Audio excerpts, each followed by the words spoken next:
Meritokrasi harus dihasilkan melalui filter demokrasi yang kuat. Nah, filter demokrasi itu hanya bisa diperkuat kalau ada elemen people's value itu diserap secara sempurna oleh kekuasaan. Kalau nggak nanti oke, ada menteri dicemplungin, kalau orang bertanya nggak bisa, menteri dicemplungin ke kali itu melanggar hak asasi manusia. Benar. Tapi bagi orang yang dia privasinya udah maksimal, dia akan bilang, saya tidak melanggar hak asasi manusia, saya melanggar undang-undang pencemaran sungai. That's the logic of the people's value. Kalau pemerintah atau pimpinan politik kita gagal melancarkan atau membangun sebuah sistem-sistem kelembagaan-kelembagaan yang formal yang dengan efektif bisa menyalurkan dan merealisasi aspirasi rakyat, maka rakyat dan energi politik akan pindah ke sistem-sistem informal. Kebenaran dan trust bisa mengalahkan senjata, bisa mengalahkan partai, bisa mengalahkan uang.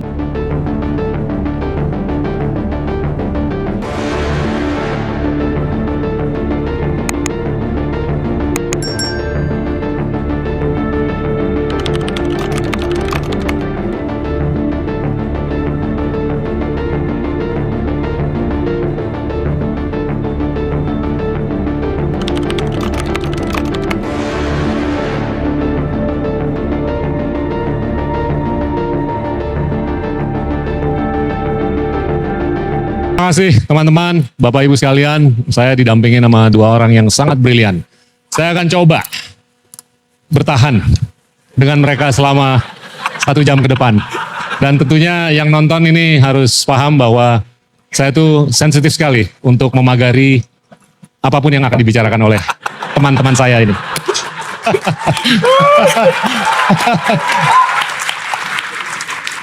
Ini mereka adalah teman lama saya, sudah berdekade. Saya akan mulai dengan Tom.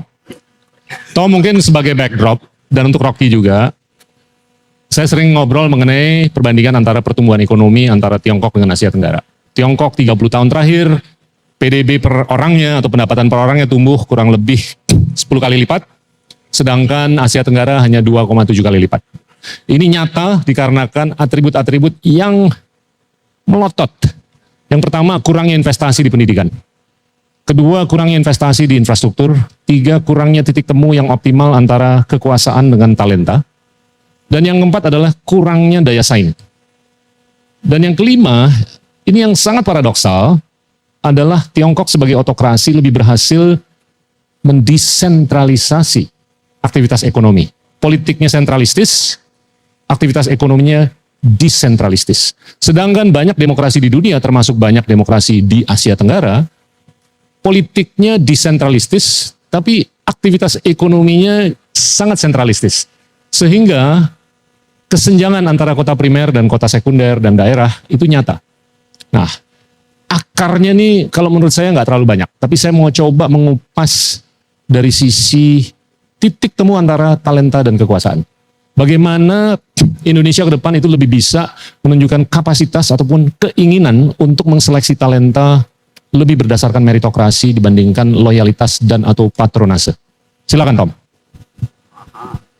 Wah, gawat nih. Pertama, makasih banyak kita undangannya. Ini saya deg-degan di apit antara Pak Gita dan Pak Rocky. Lebih Rocky, bukan saya. Ini terasa sandwich paling mahal akhir pekan ini ya, The Gita Tom Rocky Sandwich, di sandwich antara Pak Gita dan Pak Rocky, luar biasa. Tapi yang tadi kita bilang benar sekali ya, saya tadi dengar kita bicara, dalam otak saya itu kota-kota seperti Hangzhou, ya, Chengdu, Xi'an, tentunya Shenzhen dan sebagainya ya. Tapi misalnya Alibaba tidak muncul dari Beijing atau Shanghai, tapi dari Hangzhou, ya. Dan mungkin satu perusahaan yang kita kenal sebagai DJI ya, DJI ya, itu mungkin memproduksi perkiraan saya antara 50% sampai 60% dari semua drone ya, di dunia itu lahirnya di kota Shenzhen, ya. Dan memang desentralisasi itu luar biasa pentingnya ya, tapi tentunya desentralisasi yang tepat ya, yang tepat sasaran, yang dikelola dengan baik ya. Nah, kedua, saya dari dulu merasa bahwa persepsi Tiongkok ataupun misalnya negara lain seperti Vietnam sebagai sebuah suasana yang sangat otoriter, itu ada salah persepsi. Ya. Sebetulnya dari segi ekonomi banyak sekali kebebasan.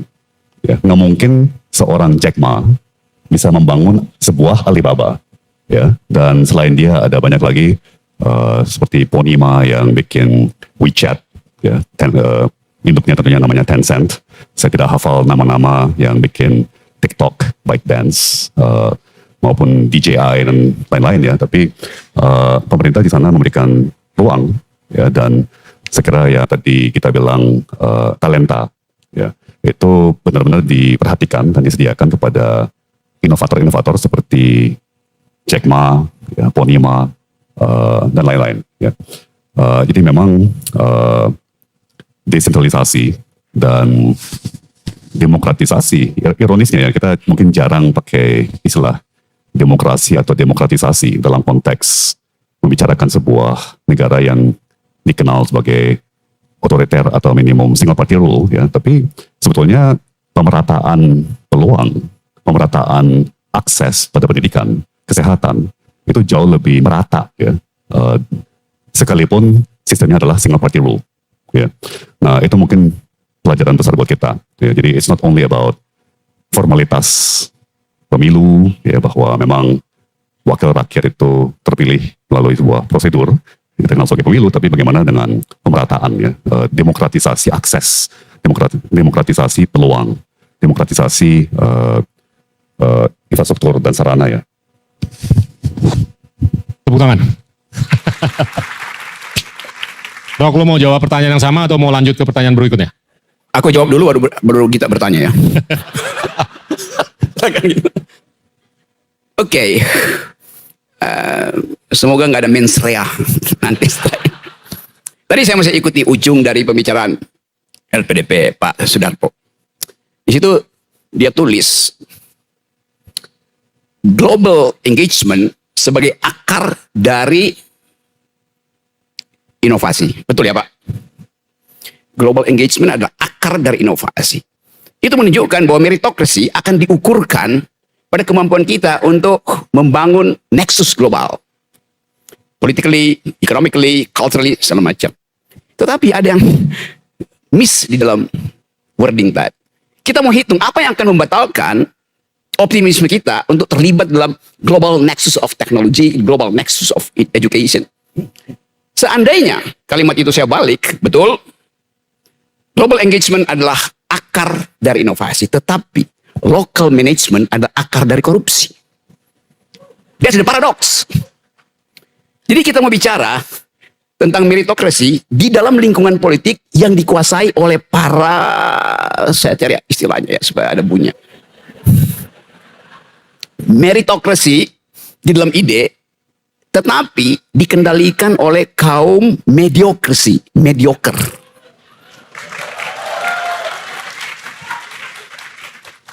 Itu isinya begitu. Jadi kalau kita nggak mau pergi pada akar tadi, bahwa local management termasuk manajemen pemerintah adalah sumber dari korupsi. Korupsi yang diinjus oleh policy itu. Policy induced corruption bahkan pada inti dari kekuasaan, yaitu mereka yang ada di sekitar Presiden Prabowo. Jadi kelihatannya Pak Prabowo nggak punya lagi semacam aura untuk dipercaya oleh publik. Saya ucapkan ini supaya ditulis oleh pers tiba pada Presiden Prabowo. Atau Presiden Prabowo ingin mempercepat endgame. Tidak boleh ada dusta di antara kita. Jadi itu yang saya mau terangkan sebagai tesis. Nanti kita bicarakan panjang lebar. Tapi kalau saya lihat secara lebih bird's eye view, lebih philosophical view itu, akhirnya di publik terjadi semacam discrepancy atau kontroversi antara, saya ajarkan istilahnya ya, antara elite rules, antara rulers rule dan public values, people's value. Ketegangan ini yang harusnya diselesaikan sebelum Presiden Prabowo menuju 1 tahun pemerintahan dia. Harus diselesaikan. People values minta supaya demokrasi dipulihkan. People values minta supaya kekuasaan itu bisa di-watch langsung oleh rakyat. Tapi jawabannya adalah elite values. Angkat beberapa menteri, bersembunyi di dalam semacam peristiwa ini reshuffle. Ya tapi ini reshuffle yang buruk. Kan konyol tuh. Nah bayangkan misalnya nanti, minggu depan Presiden Prabowo akan berpidato di UN Forum. Apa yang akan dia jelaskan tentang keadaan Indonesia? Kalau kabinet semacam ini dipertanyakan oleh diaspora Indonesia yang siap-siap di New York untuk demo, untuk bertanya pada Presiden. Pak Presiden, kelihatannya bagus, ada reshuffle, tapi tidak ada radical break. Yang ada partial break. Jadi kita mau lihat bahwa Indonesia sekarang harus ditagih. Bisa nggak people's value itu diucapkan mendahului rulers value, rulers rule. Kalau itu nggak bisa dilakukan, Nepalisasi akan berlangsung di sini. Saya taruhan dengan keadaan ini. Ya mungkin Kali Ciliwung nggak cukup untuk tampung menteri-menterinya. Tapi ini adalah suasana batin yang mesti kita bongkar. Dan kita tahu bahwa endgame ini berupaya untuk menghasilkan pikiran supaya kita cegah kejadian di Nepal itu di situ. Itu pentingnya meritokrasi harus dihasilkan melalui filter demokrasi yang kuat. Nah, filter demokrasi itu hanya bisa diperkuat kalau ada elemen people's value itu diserap secara sempurna oleh kekuasaan. Kalau nggak nanti ada menteri dicemplungin, kalau orang bertanya, nggak bisa, menteri dicemplungin ke kali itu melanggar hak asasi manusia. Benar. Tapi bagi orang yang deprivasinya udah maksimal, dia akan bilang, saya tidak melanggar hak asasi manusia, saya melanggar undang-undang pencemaran sungai. That's the logic of the people's value. Saya ajukan ini sebagai problem kita bersama untuk kita bicarakan tanpa ada maksud untuk provokasi. Oke. Jadi sekali lagi, bagus betul tadi. Problem kita adalah memastikan meritokrasi itu datang dari filter demokrasi. Dan hanya dengan cara itu kita bisa ucapkan mulai hari ini bahwa kami punya harapan. Tapi kalau itu dicicil pun terlihat defisit, cicilan kedua ini udah defisit kan. Cicilan pertama orang masih bagus. Cicilan pertama abolisi, amnesti, segala macam bagus. Isu.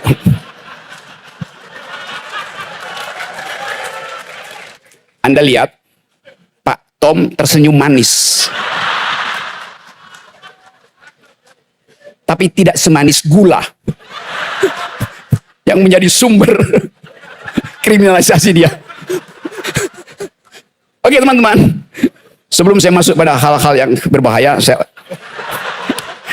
saya akhiri dulu di sini. Game tetap berlangsung.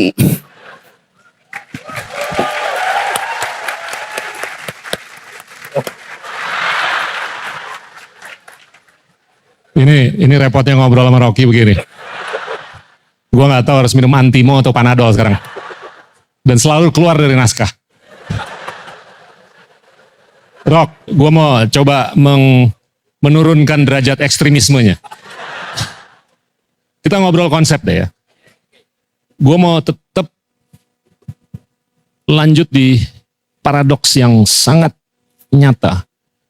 Kita lihat Deng Xiaoping dari tahun 78 itu bulat mendemokratisasikan talenta. Iya kan? Ya itu bisa dibilang berkah. Karena top down itu lebih gampang.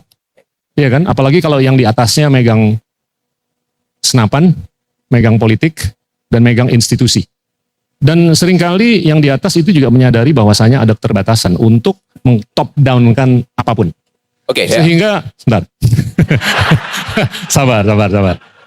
Sehingga mungkin ada pertimbangan untuk melakukan hal-hal apapun dengan inkrementalisme. Ya kan? Untuk menjaga stabilitas. Jadi mungkin nggak seradikal seperti apa yang diinginkan. Nah, pertanyaan gua, kalau itu mungkin pertimbangannya, tentunya harapan kita ke depan adalah untuk meng-bottom up-kan, ya kan? Nah, kendalanya di sini, Rock, dan Tom juga. Tadi pagi gue ngobrol bahwasanya 88% dari kepala rumah tangga di Indonesia nggak punya pendidikan S1. 93% dari elektorat yang nyoblos di daerah dan pusat nggak punya pendidikan S1. Jadinya sulit untuk kita terlalu sering komplain mengenai kualitas pemimpin. Karena kolamnya kecil, kolam talentanya kecil. Nah ini gimana menurut lo untuk kita bisa melembagakan untuk jangka pendek, menengah, dan panjang supaya kita syukur-syukur bisa membuahkan demokrasi yang kita aspirasikan untuk Tom dan Rocky. Oke, dalam jangka pendek artinya kita lihat apa yang akhirnya menyebabkan keresahan di daerah. Padahal itu sumber meritokrasi kita. Elit kita tuh ada di daerah, bukan di Jakarta. Jadi kita mesti pastikan bahwa kebutuhan dasar yang dipastikan oleh konstitusi dilayani oleh pemerintah.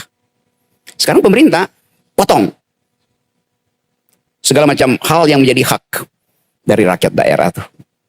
Memangnya uang pusat itu datang dari mana? Datang dari Mimika, datang dari Aceh, datang dari Tondano, tempatnya kita. Datang dari Manado, datang dari Bekasi itu. Dan itu diperintahkan oleh konstitusi untuk dikembalikan pada daerah. Jadi jangan pakai sentimen karena daerah menyimpan uangnya di SBN, karena daerah penyerapannya kurang, kami nggak akan keluarkan uang itu. Lo justru Anda pemerintah pusat harus bereskan apa yang membuat bottleneck itu. Dasarnya itu. Karena uang itu uang daerah. Tetap. Jadi ini juga membuat meritokrasi itu ya berubah prinsipnya tuh. Jadi mestinya asuh daerah itu supaya mereka paham bahwa negeri ini didesain untuk menghasilkan kemakmuran di semua lokal. Ada prinsip sentral keuangan, tapi bagaimana mungkin perusahaan besar ada di Timika, tetapi pajaknya itu masuk ke Purbaya?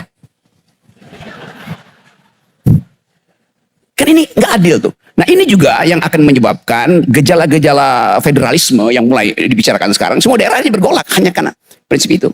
Tapi di atas prinsip itu saya terangkan tadi, paradoks antara rulers value dan people's value itu mesti diselesaikan di dalam percakapan deliberatif, bukan dengan instruksi itu.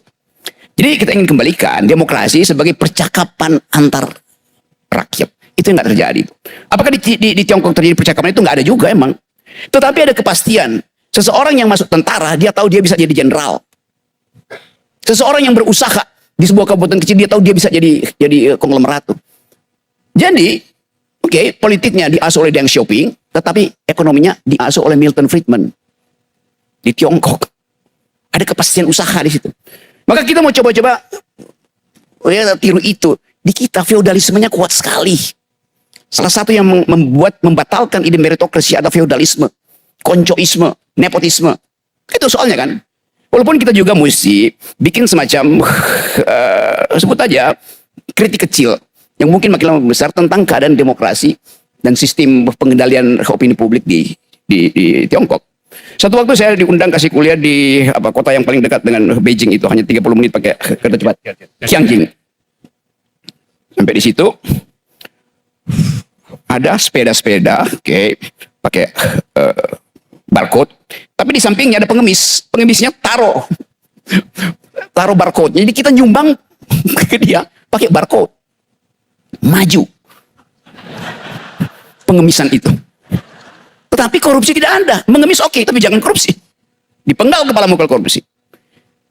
Saya balik ke Beijing. Saya bikin riset kecil-kecilan di depan Tiananmen Square itu. Ada lokasi, mungkin segede-gede SCBD, dibagi dua. Sebelah kiri, sebelah kanan, semacam perumahan. Temboknya sama, tapi saya curiga bahwa kenapa tembok sebelah kiri itu tidak ada listriknya itu, kode listriknya hanya satu, yang di sebelah kanan ada 6 tuh. Lalu saya iseng, ngintip. Tiba-tiba ada yang keluar tuh. Dia jualan, dia sedorin ke saya semacam kotak minuman mineral itu. Terlihat pada saya, loh, temboknya bagus, di dalamnya tuh berantakan. Rumah compang-camping. Sementara sebelah kanan bagus semua tuh. Akhirnya saya ngobrol dengan dia, ada penerjemah kecil. Dia bilang begini, temboknya dilihat dari luar sama, tapi sebelah kanan itu punya elit, sebelah kiri punya rakyat. Apa tanda bahwa itu punya rakyat?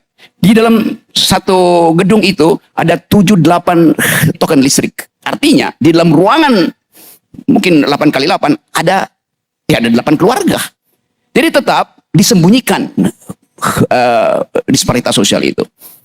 Nah, kita mau lihat bagaimana pemerintah Tiongkok ini mengatur supaya itu tak terlihat ke publik.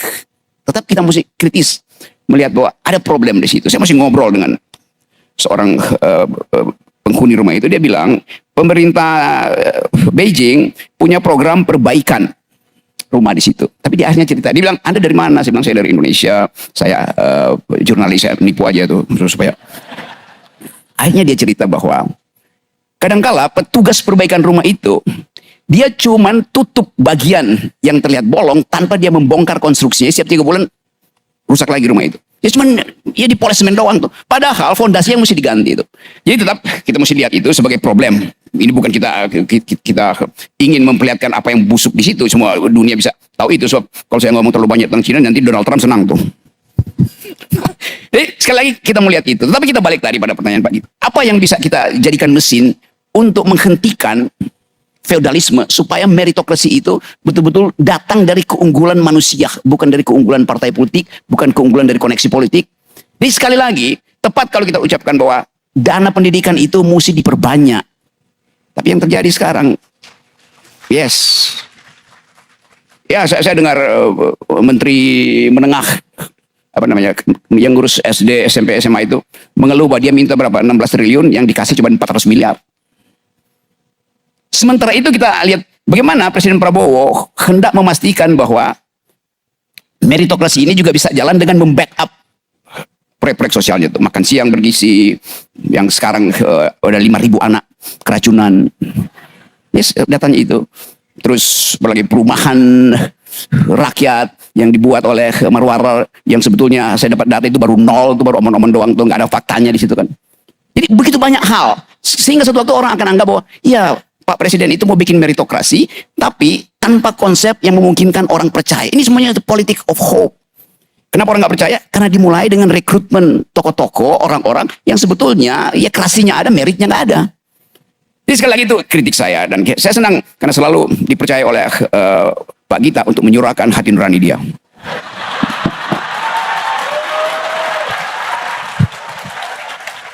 Tom, ada komentar tambahan? Mau bilang apa ya? Bercanda.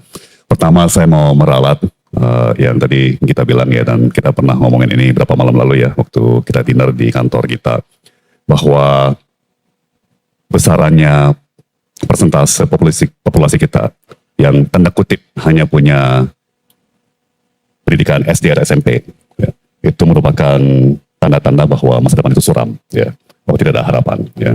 Dan seperti yang kita ngobrol beberapa hari lalu ya, kita dari berapa tahun lalu pun saya udah percaya itu mitos, ya, itu sebuah mitos yang dibangun oleh para elit, ya, bahwa masyarakat itu tidak cerdas, ya, tidak bisa berpikir, ya. Sementara saya dari beberapa tahun lalu sudah yakin bahwa terutama generasi muda kita itu adalah generasi paling cerdas dalam sejarah Republik. Ya. Kenapa?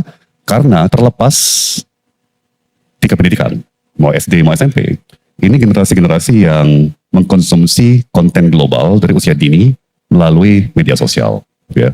Jadi generasi muda kita terekspos dari usia dini kepada beragam macam konten intelektual, ya tentunya juga banyak konten yang menghibur atau bahkan sampah, ya, tapi juga banyak sekali konten yang provokatif, ya, yang mungkin bagi kita revolusioner, ya, nggak pernah kepikiran oleh kita dalam negeri, tapi konten dari luar negeri, dari mana-mana, ya. Jadi bagi saya inilah generasi yang paling internasional, ya, bukannya karena mereka udah pelesiran kemana-mana, tapi karena mereka mengkonsumsi konten dari mana-mana, ya, itu satu. Nah, kedua, dan terbukti ya, saya kira sekarang tiba-tiba para elit kagetan, ya, pada kaget, oh ternyata rakyat itu cerdas, ya. Bahkan tahun lalu pun mungkin udah mulai kan, waktu sensasi pagar laut muncul, terus ada beberapa nelayan yang bersuara, bahkan hadir di diskusi panel Indonesia Lawyers Club, ada satu nelayan yang bicara sangat terstruktur, ya, sangat sistematis dan logis, dan semua orang pada bingung, ini nelayan bisa ngomong kayak gitu, ya. Kemudian juga ada satu peristiwa di mana terjadi suatu kebijakan yang mungkin kurang berhasil, seorang menteri sidak ke lapangan, dikepung masyarakat, dimarah-marahin, dibentak-bentak, terus ada yang videoin, yang saya nggak sebut nama, ya, di videoin, terus ada warga biasa yang berargumentasi dengan menteri itu, semua bingung, ini warga kok ngomongnya lebih sistematis, lebih logis, pakai data daripada menterinya. Jadi itu satu. Nah, kedua, bagaimana kita melembagakan, yang tadi pertanyaan kita, bagaimana kita melembagakan perubahan yang bisa dibentuk secara bottom up, ya. mungkin saya pakai prinsip yang sama seperti dalam perekonomian. Ya. Kalau pemerintah manapun gagal melancarkan ya, sistem-sistem formal, maka semua ya bukan semua ya, tapi banyak kegiatan ekonomi akan lari ke sektor informal. Ya. Nah, dengan demikian perkiraan saya juga kalau pemerintah atau pimpinan politik kita ya, gagal melancarkan atau membangun sebuah sistem-sistem kelembagaan-kelembagaan yang formal yang dengan efektif bisa menyalurkan dan merealisasi aspirasi rakyat, maka rakyat dan energi politik akan pindah ke sistem-sistem informal, ya, sistem-sistem informal dan ke sektor informal. Dan saya kira podcaster, influencer, tokoh-tokoh, figur-figur, ya, kemudian warga-warga yang secara spontan membentuk paguyuban atau kelompok-kelompok atau interest group ya, itu versi sektor informalnya politik. Ya, jadi it's happening right now. Ya, itu yang sekarang sedang terjadi. Dan saya cuma mau menyorot contoh barusan ini di Nepal, ya, yang tadi Pak Rocky bilang Menteri Keuangannya ditelanjangin dan diceplungin ke sungai ya. Pokoknya kondisi cukup chaos. Ya. Bagaimana mereka akhirnya memilih pemimpin baru. Gilanya generasi muda semuanya pada ngumpul online di sebuah Discord server. Ya, bagi yang tidak tahu apa itu Discord, itu video game chat platform ya. Jadi platform untuk orang ngechat sambil main video game. Dan kemudian mereka bikin polling di situ. Ya. Bayangan saya tidak banyak beda dengan polling di Instagram atau polling di Twitter. Ya. Dan yang paling banyak mendapat suara melalui online polling melalui sebuah video game chat server adalah mantan ketua Mahkamah Agungnya Nepal, seorang ibu-ibu yang tidak punya partai, tidak punya uang, tidak punya senjata, tapi dialah yang bisa meraih kepercayaan publik, trust. Ya. Jadi ada banyak pelajaran dari situ. Rasanya kebenaran dan trust bisa mengalahkan senjata, bisa mengalahkan partai, bisa mengalahkan uang. Nah, kedua, sederhananya ya, apakah kita sudah siap untuk membuat Discord server untuk menyuarakan yang mungkin sulit atau tidak bisa disuarakan oleh masyarakat melalui jalur-jalur atau sistem-sistem formal. Gue paham, ini ada beberapa poin yang bisa diekstraksi atau dijemput. Mungkin hal yang paling ekstrim yang bisa terjadi adalah dengan absensi meritokrasi, sejauh atau selama akuntabilitas yang diinginkan rakyat itu tidak terjadi, itu akan disubstitusi dengan otoritas. Ini yang ekstrim kan? Dan kita melihat cukup secara pervasif di mana-mana, di negara maju, negara berkembang, dan negara miskin, bahwasanya perceraian antara kebijakan dengan opini publik ini semakin lebar. Kalau kita lihat popularitas pemimpin di Eropa aja, 10-20%, tapi nggak tahu gimana kebijakan mereka tuh tetap aja nggak terjadi perubahan. Nah, Tom mengangkat bahwasanya ada kapasitas untuk membuahkan rekalibrasi kebijakan lewat platform medsos, ya kan? Itu mungkin episodik. Tapi kalau menurut gue yang sekuler, yang jangka panjang sifatnya, tetap harus membuahkan meritokrasi. Supaya akuntabilitasnya ada, kredibilitasnya ada, dan itu justru yang bisa menyeimbangkan otoritas. Dibanding kalau akuntabilitas tidak ada, meritokrasi tidak ada, kredibilitas tidak ada, itu disubstitusi dengan atau oleh otoritas.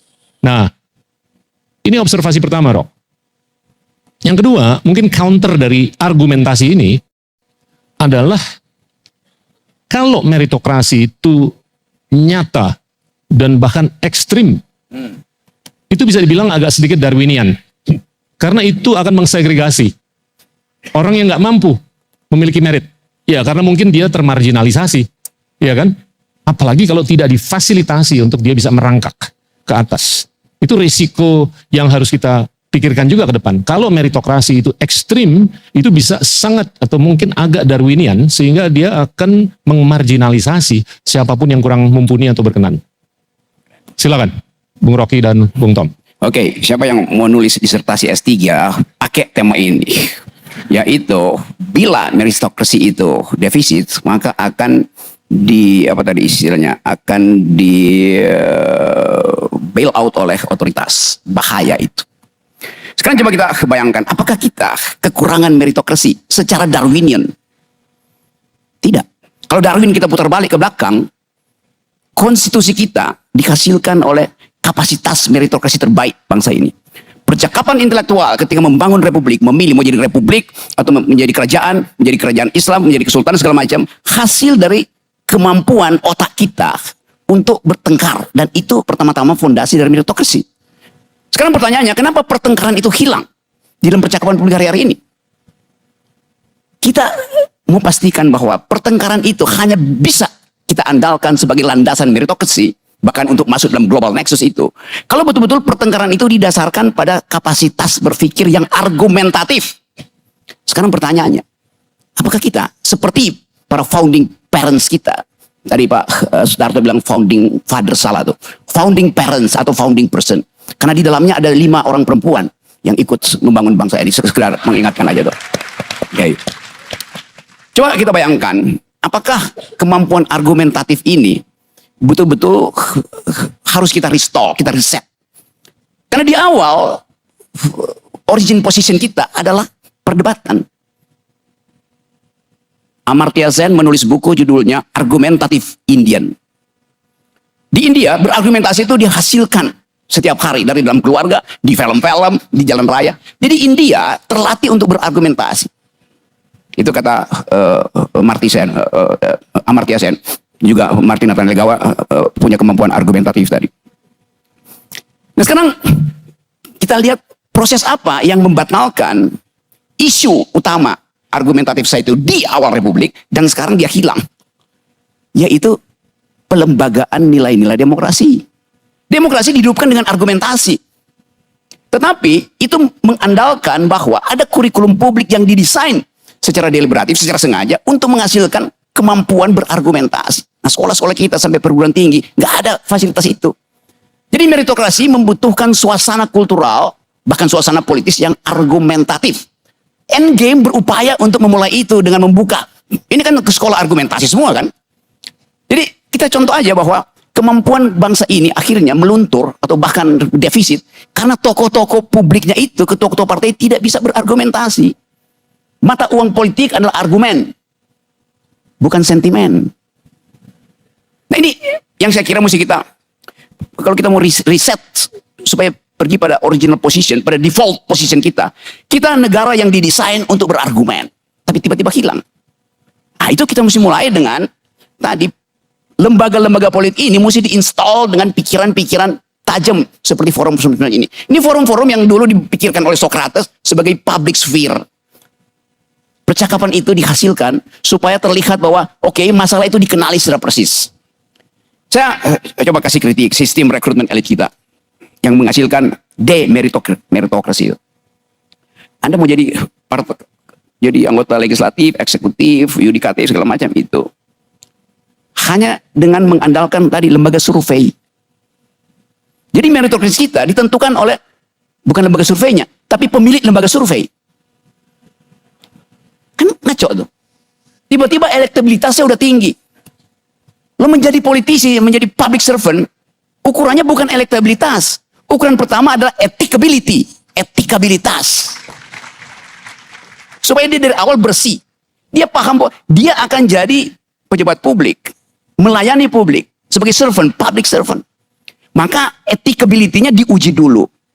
Oke, setelah etikability-nya diuji, masuk pada lapisan kedua, yaitu intellectuality.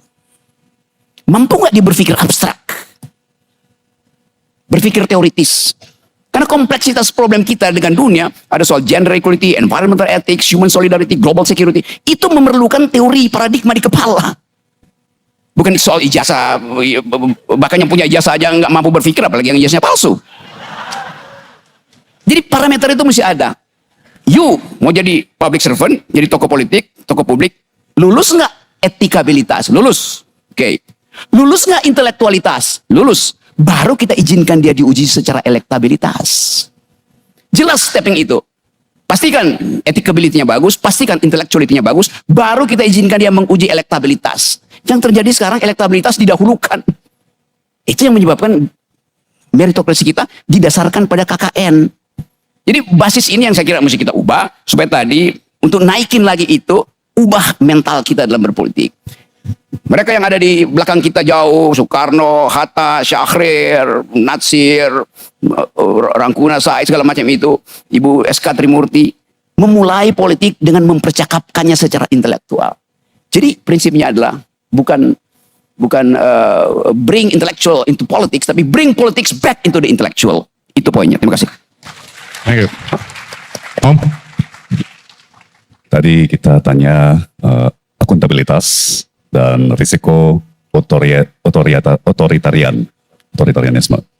Pertama, benar sekali kalau pemimpin dan sistem politik tidak menghadirkan akuntabilitas, ya, maka masyarakat akan memaksakan akuntabilitas itu dengan cara-cara lain, ya.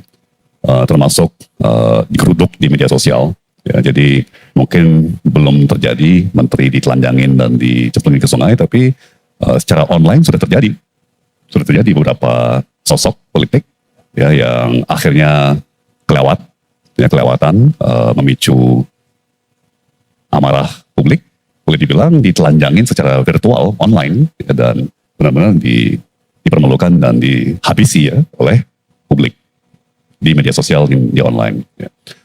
Nah, otoritarianisme menarik nih, ya. Saya pernah lihat satu influencer, ya, bule sih, dan saya cari-cari ini dari siapa ya, dia kutip dari siapa, nggak ketemu. Dia bilang, ya, authoritarianism is a last gasp of a dying era. Ya, jadi otoritarianisme itu adalah napas-napas terakhir sebuah era yang sedang mau lewat, sedang mau berakhir. Ya. Dan kalau sebuah sistem atau perpolitikan itu sehat dan penuh percaya diri, dia sama sekali tidak kepikiran untuk menggunakan metode-metode yang otoriter. Ya, dia dengan sangat percaya diri mendengarkan suara rakyat, melayani suara rakyat, tidak ada kebutuhan untuk menggunakan cara-cara yang sifatnya memaksa. Ya. Hanya sistem atau sebuah perpolitikan yang lemah dan merasa terancam, yang merasa tidak punya pilihan kecuali menggunakan metode-metode yang represif. Ya. Nah, otoritarianisme itu selalu gagal, selalu ujungnya gagal. Kenapa? Karena sebuah aparat, ya, katakan TNI Polri, itu tidak didesain untuk mengendalikan sebuah populasi. Ya, sekarang ya mungkin bagi kita, ya, beberapa teman-teman tahu bahwa saya orangnya sangat matematis atau sangat suka angka gitu, ya. Saya kira tentara aktif TNI kira-kira 500.000 tentara. Ya, katakan yang personel ya, TNI katakan saja 1 juta warga. Ya. Polri mungkin katakan 1 juta, 1,5 juta, ya kita bulatkan ke atas, ya, biar konservatif, katakan 3 juta personalia di Polri. Jadi gabungan TNI Polri katakan 4 juta warga, ya, yang pegang senjata. Sebenarnya sih 4 juta itu tidak semuanya pegang senjata, ya, katakan aja 4 juta. Populasi kita 285 juta warga. Kita keluarkan dari situ, dari angka itu, lansia-lansia, ya, anak di bawah usia, katakan saja kita punya 200 juta orang dewasa, warga dewasa. Jadi personalia TNI Polri itu 4 juta dari 200 juta. Ya, katakan 2%. Atau 2 dari 100. Berarti kalau sampai berhadapan-hadapan adalah 2 orang lawan 98 orang. Ya, secara matematis tidak perlu semuanya, semua dari 98 orang itu marah. Ya, katakan 18 orang aja marah dari 98, berhadapan dengan 2, ya, itu sudah kelihatan tidak imbang. Ya, jadi merupakan sebuah ilusi kalau sebuah pimpinan merasa bahwa siapapun itu, ya, dan di negara manapun, dalam konteks apapun, ya, apakah dunia usaha, ya, perpolitikan, diplomasi, kalau suatu pihak yang merasa bisa memaksakan kehendaknya dengan metode-metode represif. Bukan. Ini gue mau nyambung dari Tom deh. Kegelisahan itu mungkin terjadi karena banyak hal atau banyak alasan. Mungkin salah satunya adalah kurangnya ajaran atau panutan. Gue sering kali ngomong mengenai guru.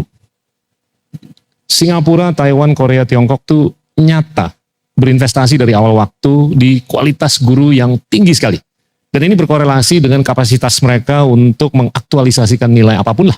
Teknologi, ekonomi, bahkan budaya dan sosial. Bahkan juga redistribusi public goods. Dan mereka tuh nggak tanggung-tanggung mengkompensasi guru. Singapura lu gajinya $4.000 sebulan sebagai guru. Gue udah sampai berbusa lah ngomong bagaimana guru di sini tuh hanya digaji 2,8 juta, belum lagi guru honorer. Di SD hanya 500.000 per bulan. Nah, kalau menurut gue tuh struktural sekali untuk kita tuh sesegera mungkin menyikapi penggajian atau pendapatan untuk guru supaya mereka bisa menjadi community multiplier kita yang bisa menurunkan kegelisahan ini. Supaya mereka bisa disuntik dengan ambisi, imajinasi, dan syukur-syukur kehokian. Rock, lu kan seorang guru. Ini resonansinya ada nggak? Ya, gue guru. Sekaligus buruh.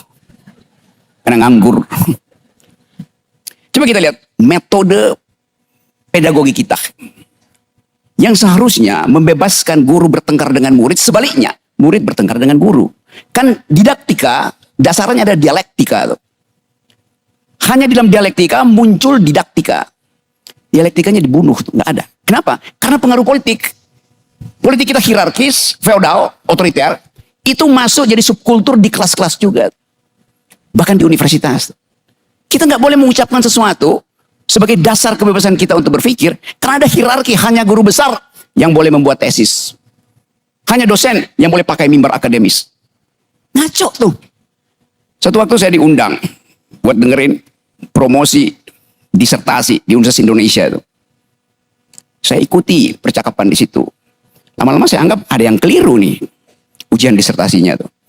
Tesis yang dibawakan oleh promovendus ini, promovenda karena dia perempuan waktu itu, tidak dimengerti oleh si penguji. Maka saya angkat tangan. Saya bilang, saya mau bicara. Berdiri saya. Pemimpin sidang disertasi. Anda tidak punya hak untuk bicara. Kenapa saya bilang? Anda undangan. Hah? Jadi saya menonton doang kedunguan di dalam ruangan itu. Yuk bayangin coba. Dalilnya setiap orang yang diundang di forum akademis berhak untuk mempergunakan kebebasan mimbar itu untuk menentang atau memuji tesis disertasi. Tradisi Eropa begitu, tradisi Italia begitu. Begitu Anda diundang, Anda artinya diakui sebagai member dari community of thought. Maka siapapun boleh angkat tangan. Nggak ada di sini, itu hanya feodal. Kalau begitu ngapain ngundang hanya untuk lihat toganya dipasangin, dibelokin ke kiri. Ini otak apa yang ada di universitas tuh? Termasuk Universitas Indonesia tuh. Yang pakai tema apa namanya, UI artinya unggul dan impactable. Dia rubah sendiri. Itu Universitas Indonesia. Tapi kemarin saya udah lewat situ, UI unggul dan impactable. Bagaimana unggul dan impactable? Itu dua saling mematikan istilah itu. Jadi saya mau kasih kritik itu sebetulnya, karena itu betul Pak kita dimulai dari kurikulum publik. Kalau tadi kurikulum publik tidak menghasilkan argumentatif society, akibatnya lembaga-lembaga pendidikan juga melakukan hal sama, tidak memerlukan argumen. Jadi ini kritik saya tuh, dan saya ingin kritik ini diberi setajam-tajamnya tuh.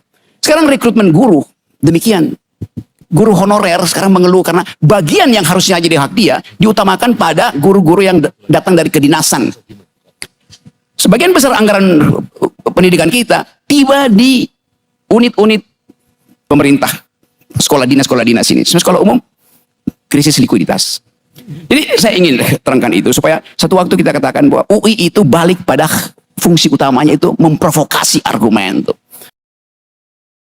Ini waktu udah habis, tapi saya akan melanggar keprotokoleran.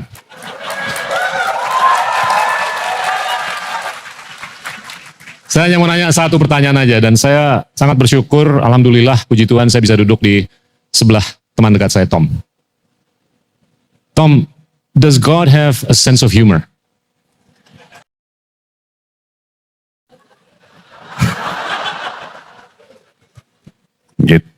menurut saya, not only God has a sense of humor, but God has a great sense of humor. Jadi Tuhan Allah itu benar-benar luar biasa ya. Semua usaha manusia itu kecil begitu kita melihat rencana Tuhan. Ya. Kalau bicara dari pengalaman pribadi, 9 bulan saya dan pengacara saya putar otak, kuras otak, ya, susah payah, ya berikhtiar, berkomunikasi dengan publik, berkomunikasi dengan para hakim dalam persidangan dan sebagainya ya, dan membangun argumentatif, ya, sebaik-baiknya dalam pembelaan saya. Semuanya sia-sia karena saya meskipun hakim menyebutkan tidak ada mens rea dan jaksa penuntut menyatakan saya tidak terima uang, tidak terima benda, tidak terima janji. Ya, meskipun demikian saya tetap divonis 4,5 tahun penjara. Ini semua upaya manusia, diri saya sendiri, pengacara saya, pendukung, simpatisan semuanya sia-sia. Apa yang terjadi? Tiba-tiba seminggu kemudian abolisi. Ya, itu seperti tangan Tuhan. Ya, tangan Tuhan benar itu. Dan saya tahu ada pemerannya, ada aktor-aktor yang membicarakan atau mengusulkan ya, amnesti untuk Pak Hasto dan abolisi untuk saya. Tapi ini semua kelihatan sekali merupakan serangkaian peristiwa yang terjadi, yang kemudian berujung pada amnesti dan abolisi yang mungkin tidak berlebihan kalau kita bilang itu bersejarah ya, historis. Karena setahu saya ini hanya ke-7 atau ke-8 kali dalam sejarah 80 tahun Republik Indonesia ya terjadinya sebuah abolisi ya. Dan itulah betapa hebatnya, betapa luar biasanya rencana Tuhan Allah. Ya, saya nggak pernah tahu bahwa ada barang yang namanya abolisi di dalam UUD 45. Dan saya ataupun pengacara, keluarga, kita semua tidak pernah kepikiran bahwa perkara saya akan berakhir dengan sebuah barang yang namanya abolisi. Tapi itulah hebatnya Tuhan Allah. Ya, kita merasa merasa sangat kecil ya. Betapa tidak berdayanya kita ya, dibandingkan dengan luar biasanya rencana Tuhan Allah ya. Nah, satu kawan baik kita yang kita nggak sebut namanya ya, kawan dekat kita juga ya, salah satu pepatah favoritnya itu juga, God is always fair. Tuhan itu selalu adil ya. Dan kita beberapa hari lalu pas dinner di kantor kita juga sempat ngobrol mengenai karma. Ya. Dan saya sekarang sangat-sangat percaya hukum karma. Ya. Tadi kita juga singgung akuntabilitas. Ya. Bagi saya, Pak Rocky, karma itu seperti hukum alam. Ya, di mana sebuah hal yang tidak adil, ya, mungkin kita bisa gambarkan dengan definisi dari ilmu fisika, yaitu sesuatu yang tidak adil itu sesuatu yang tidak seimbang. Ya, jadi di luar sebuah keseimbangan yang seharusnya, gitu ya. Dan kita mungkin di antara kita ada yang tahu pepatah atau istilah alam akan mencari equilibriumnya. Ya. Nah, itu manifestasi daripada Tuhan itu maha adil. Ya. Mungkin butuh kesabaran, mungkin butuh waktu, mungkin harus lewat perjalanan yang berliku-liku dan melalui lembah yang paling gelap, ya, melalui puncak yang udaranya paling tipis, saljunya paling dalam, ya. Tapi kebenaran selalu akan terungkap pada akhirnya dan keadilan selalu akan terwujud pada akhirnya. Dan itulah hebatnya Tuhan Allah. Amin. Teman-teman, itulah Tom Lembong dan Rocky Gerung.